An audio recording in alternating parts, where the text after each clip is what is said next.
This channel does not promote any violent, harmful, or illegal activities. All content provided by this channel is meant for an educational purpose only. Top quality और consistent performance के लिए सिर्फ silver pumps नाम याद रखना। রাজ্য সরকারের বিরুদ্ধে প্রতিহিংসার অভিযোগ তুললেন আরজি কর আন্দোলনের মুখ জুনিয়র চিকিৎসক দেবাশিস হালদার। দেবাশিসের কি অভিযোগ তিনি বলছেন, কাউন্সেলিং এ হাওড়া জেলা হাসপাতালে পোস্টিং হয় তার। মেরিট লিস্ট প্রকাশের পর অন্য ছবি, সেখানে দেখা যাচ্ছে মালদার গাজলে পোস্টিং হয়েছে দেবাশিসের। দেবাশিসের দাবি, কাউন্সেলিং এ হাওড়া হাসপাতাল দেওয়া হলে মেরিট লিস্টেও তাই হওয়া উচিত ছিল, কারণ কাউন্সেলিংটাই চূড়ান্ত। তাহলে কিভাবে মেরিট লিস্টে আলাদা হয় তা নিয়ে প্রশ্ন তুলছেন জুনিয়র ডাক্তার দেবাশিস। 677 জনের মধ্যে তাই এই একজনেরই পরিবর্তন হয়েছে। কাউন্সেলিং এর সময় মালদার গাজলের কোনো শূন্য পদই ছিল না, তাহলে কাউন্সেলিং এ হাওড়া জেলা হাসপাতাল চূড়ান্ত হওয়ার পর মেধা তালিকায় তা বদলে গেল কিভাবে? প্রশ্ন WBJDF এর।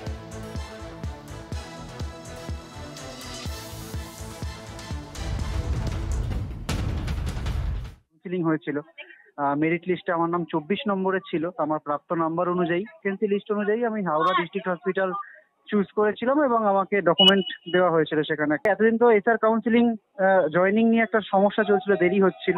হঠাৎ নোটিশ বেরোয়, নোটিশে আমি দেখি যে বাকি সব প্রত্যেকে যে জায়গায় ছিল সেই জায়গাতেই পোস্টিং রয়েছে, কিন্তু আমার নামের পাশে হাওড়া ডিস্ট্রিক্ট হসপিটালের বদলে গাজল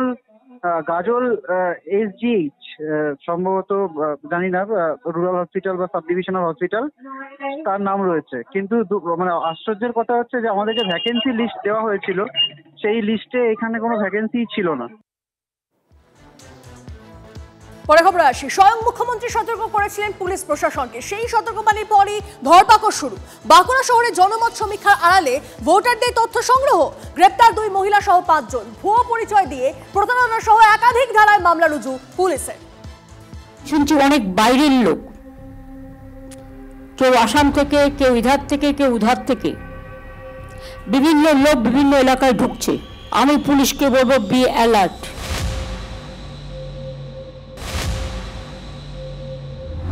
জনমত সমীক্ষার নামে বাড়ি বাড়ি গিয়ে তথ্য সংগ্রহের ছক। রাজ্যের শাসক দলের নেতাকর্মীদের সতর্ক করে রীতিমতন সার্কুলার জারি করেছে। ভোটারদের বাড়ি বাড়ি গিয়ে তথ্য হাতানোর চেষ্টা চলছে। কয়েকদিন আগে স্বয়ং মুখ্যমন্ত্রী উত্তরবঙ্গের প্রশাসনিক বৈঠকে পুলিশকে অ্যালার্ট করেছেন। এরপরেই সক্রিয় পুলিশ। বাঁকুড়া শহরে জনমত সমীক্ষা করতে গিয়ে গ্রেপ্তার 2 মহিলা সহ 5 জন। বাঁকুড়া শহরে 15 নম্বর ওয়ার্ডে বাড়ি বাড়ি ঘুরছিলেন 5 জন। বিষয়টি নজরে পড়তেই তৃণমূলের ওয়ার্ড কমিটির সম্পাদক খবর দেন বাঁকুড়া সদর থানায়। পুলিশ এসে ওই 5 জনকে প্রাথমিক জিজ্ঞাসাবাদের পর গ্রেপ্তার করে। পুলিশ সূত্রে খবর, অভিযুক্তরা দাবি করেন হরিয়ানার একটি সংস্থার হয়ে তারা সমীক্ষা করছেন।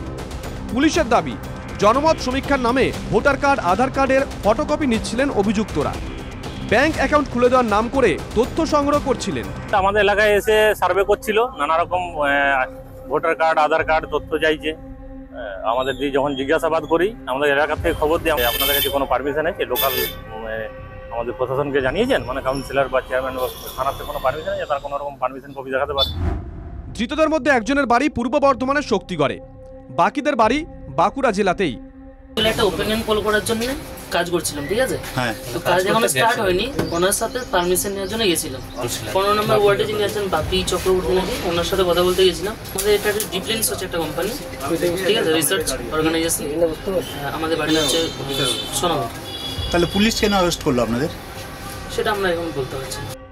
পুলিশের দাবি, অভিযুক্তরা যেই সংস্থার কর্মী বলে দাবি করছেন সেই সংস্থার হদিশ এখনো পর্যন্ত মেলেনি।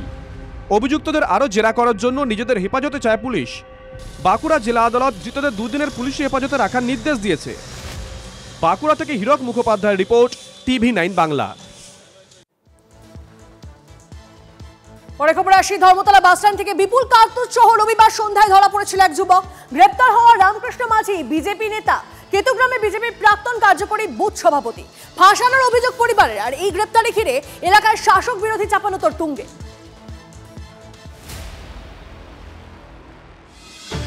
120টি কার্তুজ নিয়ে ধর্মতলা বাসস্ট্যান্ডে গ্রেফতার হয় এক যুবক। গ্রেফতার করে STF। জেরায় জানা যায়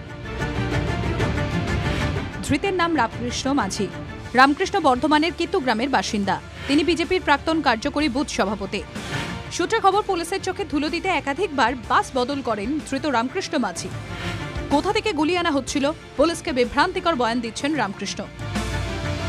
রামকৃষ্ণের কেতুগ্রামের বাড়িতে গিয়ে তল্লাশির পাশাপাশি গোয়েন্দারা বাড়ির লোকের সঙ্গে কথা বলতে চান। গ্রেফতার হওয়ার খবর শুনে হতবাক পরিবারের সদস্যরা।